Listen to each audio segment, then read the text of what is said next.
week.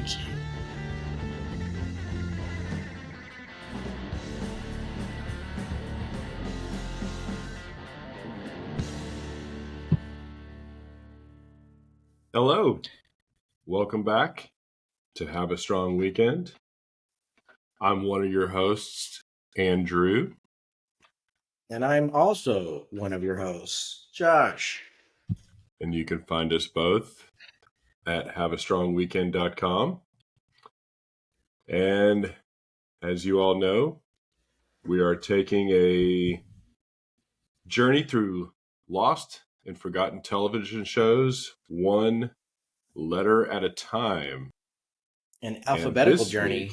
An alphabetical journey. And I've almost got it right. I've almost got it. I'm going to get it by the time we get to Z. I'm going to have it all worked out. The show's over. Oops. Never got it. Never could quite figure it out. I'm close. And today we're up to the letter K, as in Kidz Incorporated. Man, that's a Kidz specific zone. Like you can't be like an adult and go back and find them. You would never do that. So you can only know this show if you were a kid at this time. That's my belief. That's I'd say that's pretty accurate. I think the only other way to know it is if you maybe have parents who were into it and then you show them episodes like on YouTube, like how you're watching us now. By the way, if you haven't subscribe to us, go down below and hit the subscribe button. But anyway, the show is not, you can't find this on Disney Plus. You can't find this on Netflix. You can't find this on any streaming format. This is a one of our lost and forgotten shows, as our season indicates. I mean, so this was a children's television show that began in the early to mid 80s and actually lasted well into the early 90s. It was on for about 8 years. It ran from maybe 10 years. It ran from 84 to 94. And then reruns were on the Disney Channel for a couple more years after that. And I think a lot of people get this show confused with like the new Mickey Mouse Club and for sure. It was shows. like the secondary to that, and not only that, but it was it's like precursor really to. And then, now they have Kidz Bop and all those things where kids will sing. It's the same stuff. It's just really not in a format of a show anymore, like a corny show. But Kidz Bop, it's the same as that stuff, Well, hey, look, would you have Glee if it weren't for Kidz Incorporated? Yeah, sort of like that remake. Teenagers or young kids remaking popular songs at the time and just having some kind of drama around it. An episodic show that is more like a musical. I mean, I don't think you'd have Glee if you didn't have Kidz Incorporated first, because unlike things like the new Mickey Mouse Club and those kinds of shows, this was more or less a contained plot each episode.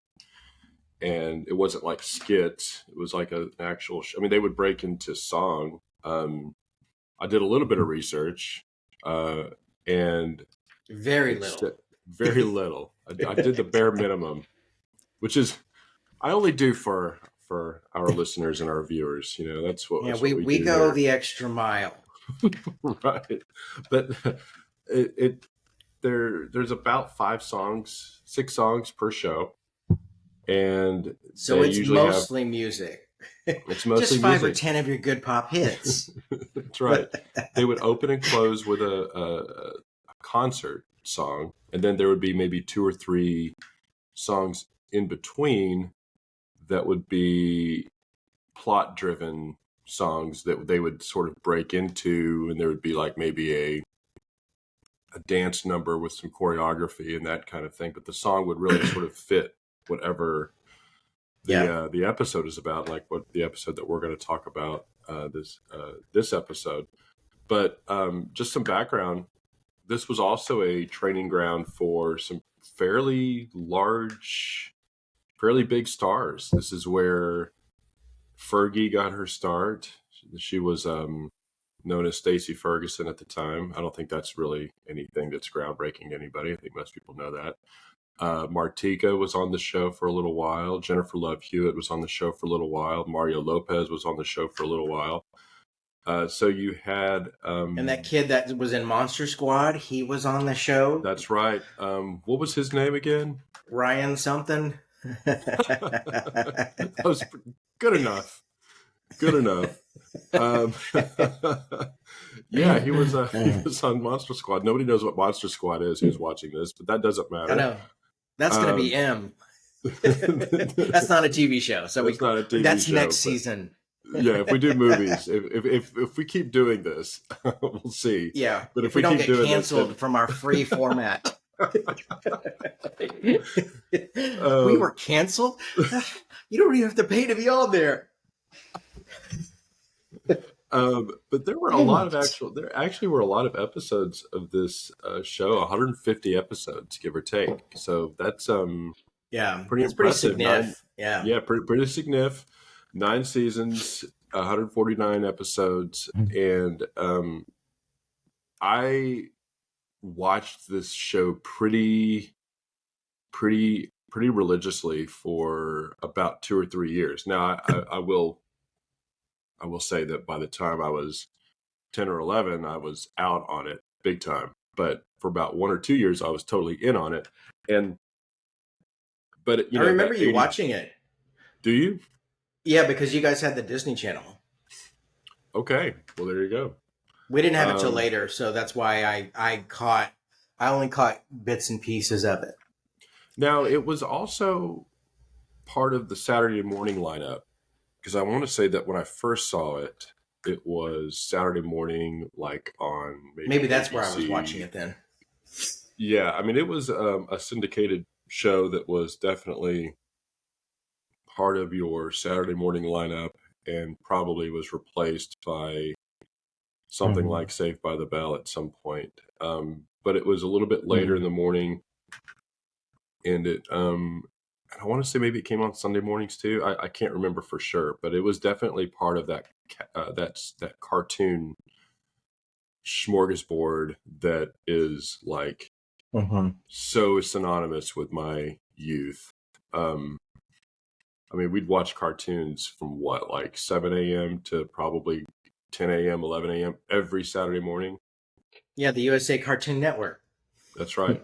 But like that was a little bit late. Well, so maybe you're a little bit younger than me, but like before USA Cartoon Network, it would just be on the 3 networks. So like ABC, NBC, CBS would they each had their own sort of, their own slate of cartoons that would start probably around 6 a.m. and would run from 6 a.m. until probably close to noon. But I would catch it probably for about 2 or 3 hours each Saturday morning. And that's when you saw things like He-Man. I think Mr. T had a cartoon. Mr. T. Okay, see that? Yeah. But we're getting off topic. The show we're talking about today is Kids Incorporated. Yeah. So the episode that we picked for this one was... Oh, are you going to play the theme song? Oh, let's do that first. Good call, yeah, because I've got some stuff to say about that theme song. Oh, okay. Well, if we've got stuff to say, then we got to show it. So let me go ahead and find that theme song. Let's see. When it comes to technology, Josh, this is where I let down our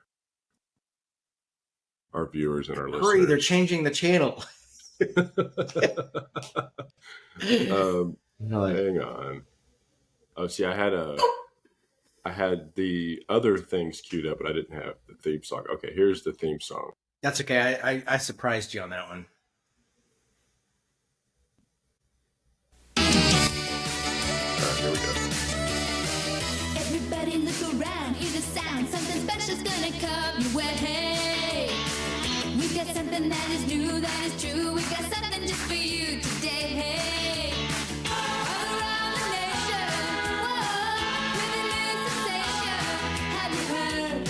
Have you heard? Have you heard?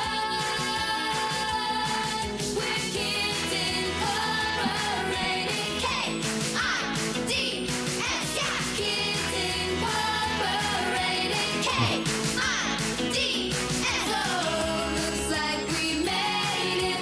We're Kidz Incorporated. K-I-D-S, Kidz Incorporated. We're gonna have fun.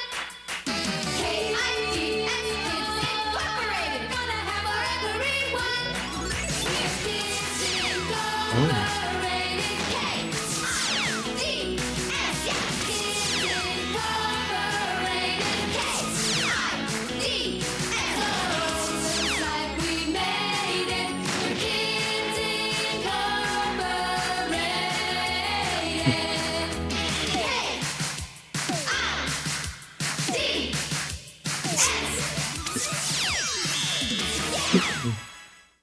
That is a long theme song. What just happened?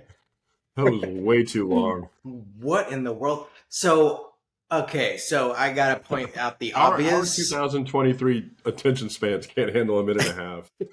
I'm like, huh? Cut it All right, off.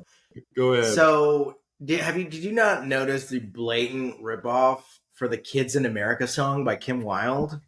I did.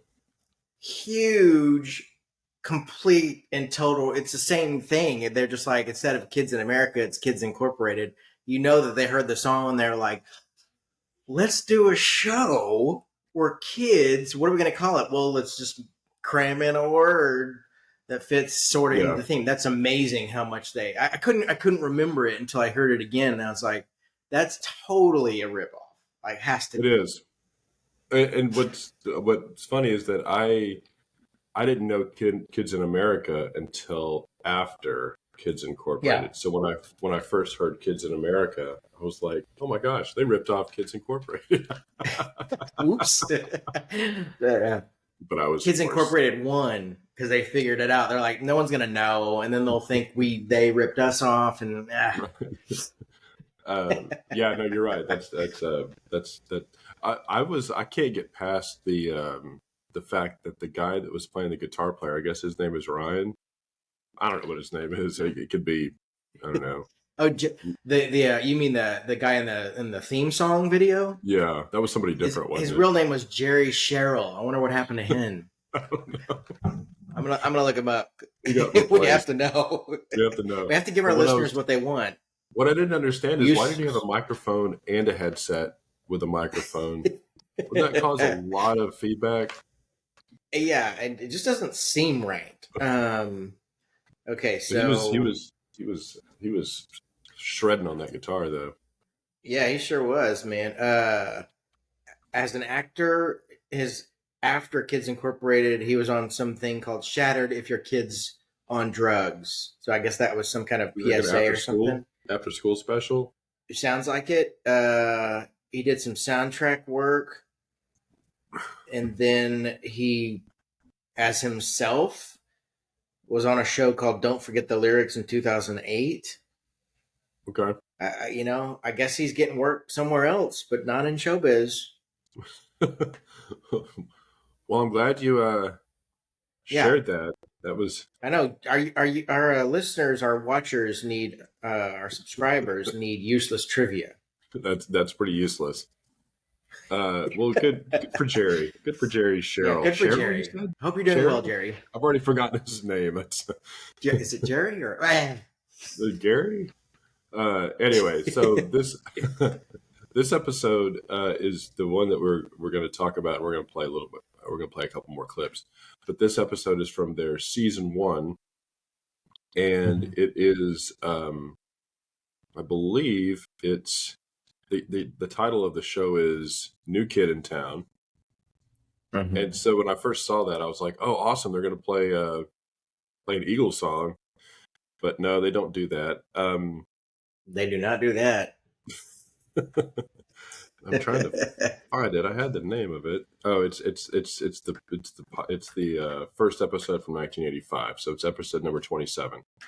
Anyway, and so the character Mickey, his family moves, and so a newcomer named Ryan takes his place. And if you hear background noise, by the way, they're working on my street right outside, so that could be some of that background noise. My street. I guess it's not my street. It's your street. You own it. It's a nightmare on your street. It's the city owns it, I guess. I guess it's the city street. But anyway, so they Mickey's family moves. I don't know who Mickey is. I guess he was the kid that was replaced by this. He had to be the tall kid. He's Jerry Sherrill. Because he's not on it. Well, Josh, I'm glad you brought up that trivia then. Yeah. Yeah. So anyway, and then they're looking for a replacement, and they settle on this kid Ryan. Enter Ryan. And Ryan is cocky. He's brash. He's very. You think he's better than everybody else? He kind of thinks he's better than everybody else, and he shows it with his song, "The Search Is Over," which I'm going to play for you right now.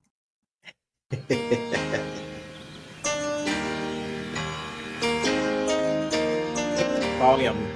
Yeah.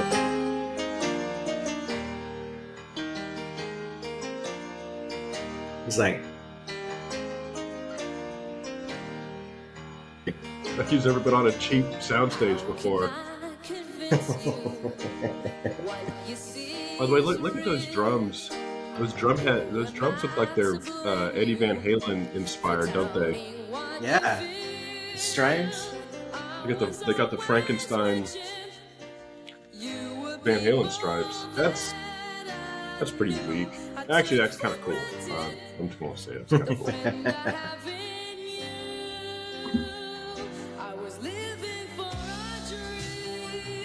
A little pitchy. He can't sing. You're ripping a 12-year-old, Josh. How do you feel about yourself? I'm kidding. I'm ripping him too. Well, I used to like this song.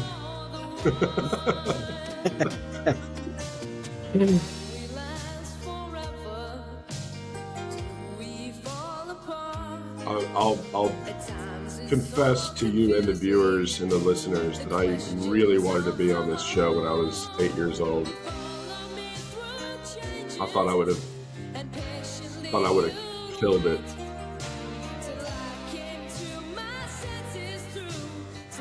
Okay, that's enough of that. That's too much of that's that. Enough actually. Of that. So anyway, The Search Is Over, which is a Survivor song, which is a great song. I guess they're saying it because basically it just has "The Search Is Over" in the title, and they're looking for a new member, and so the search is over. Josh, Didn't have anything to do with the song, but you're good. I don't know. Man, just do whatever. You're sharp. That's what the producer said. So like I was saying at the beginning, they would have a couple songs that would fit in with the plot. So The Search Is Over. Yes, you're right. The name of the episode is the New Kid in Town. And so they're searching for a new replacement, and the search is over. So that's kind of how they explain that. And the kickoff song from the episode, which I really should have played that one, because that one's pretty good, actually. That's a banger, you know. It was "Don't You Forget About Me." See, another way of kind of fitting into the plot there. And yeah, that see, I don't want to play that one because I think a lot of people actually do like that song, and I don't want to. You don't want to ruin it for people forever, you know. Now, there is one other song that's in this episode that is by far. I was shocked that this song was in there. because I actually really do like this song, and it's from one of my favorite movies of all time. Here we go.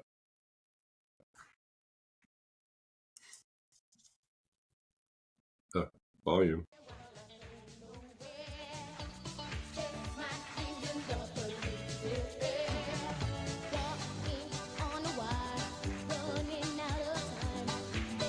He's literally walking on a wire.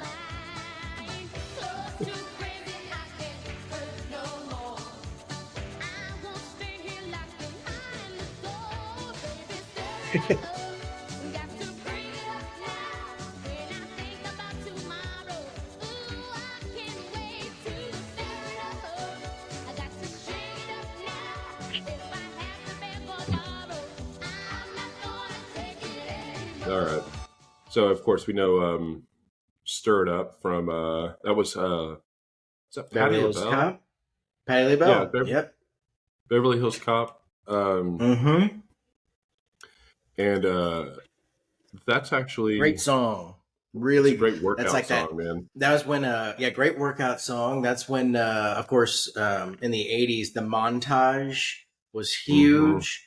And so it's in that scene in Beverly Hills Cop where it basically the song kind of starts in the background. It's got that little bang, boom, bang, boom, bang, and then it cuts, and then it's sunny. It's like juxtaposition from where he is in Detroit to sunny Beverly Hills Cop. Dun, dun, dun, dun, dun. It feeds right into my like 80s montage kid thing. Yeah. Yeah, it's a unmistakable iconic song from Beverly Hills Cop. Love it. Awesome. But yeah, so I thought it was pretty cool that they were doing that one.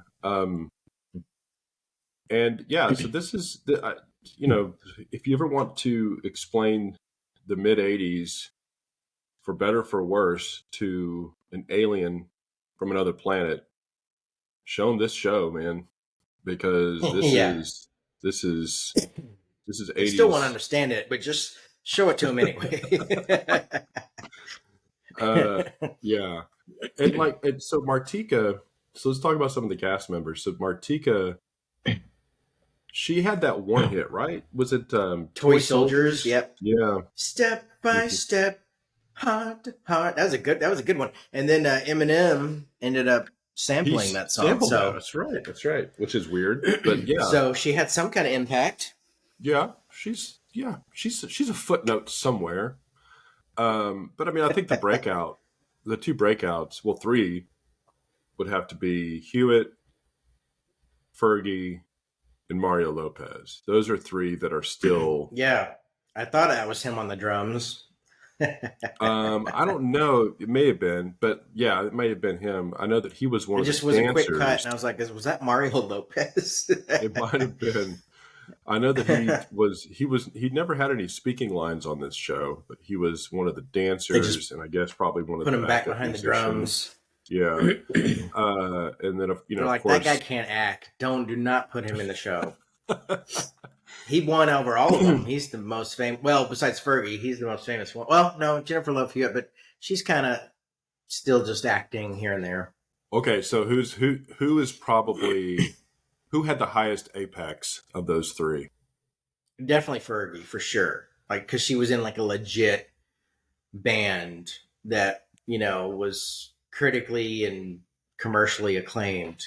And Jennifer Love Hewitt was in one of the biggest horror movies of all time, though, too. I mean, well, maybe not all time. Yeah. And on one of the biggest TV shows at the same time. Yeah, you could argue that. I mean, which one would really have the highest apex or whatever? But I would say Fergie, definitely Jennifer Love, and Mario Lopez. But he's Mario still Lopez, going.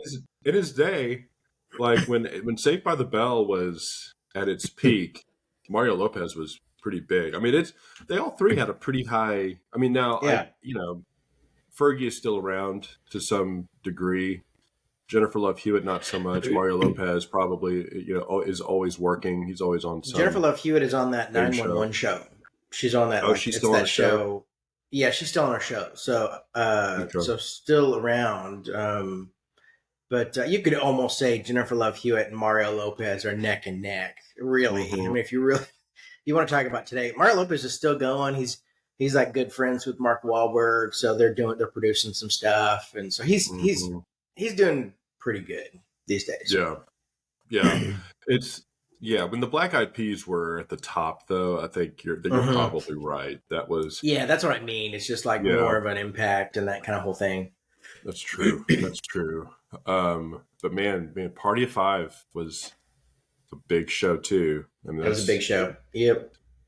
But anyway, we digress as we do from time to time. Anything else on Kidz Incorporated before we? No, it was just a good sliver of time, where this type of stuff in the 80s, it just makes me realize the 80s just had the most.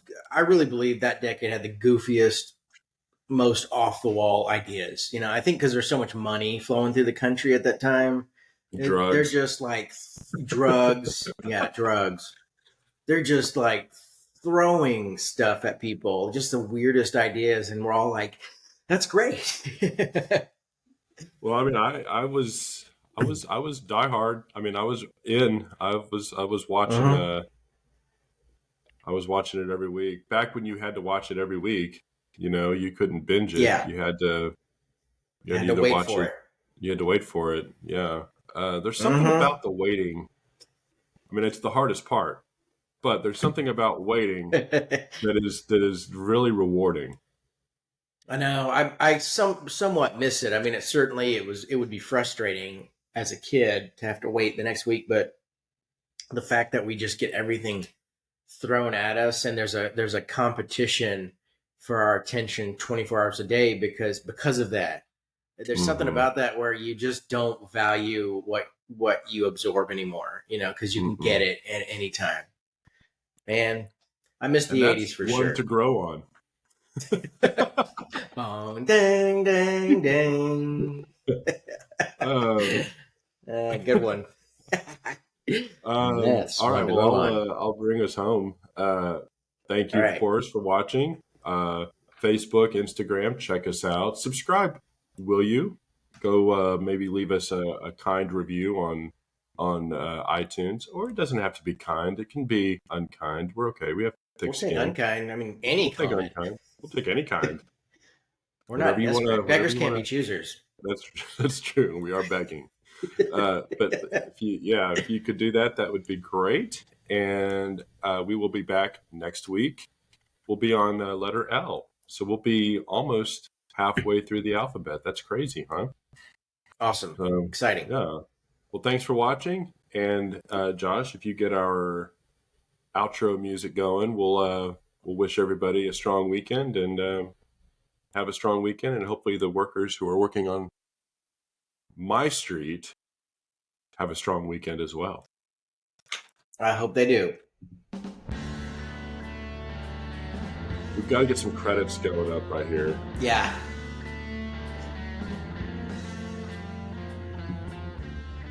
It's so awkward. Just waiting for the theme music.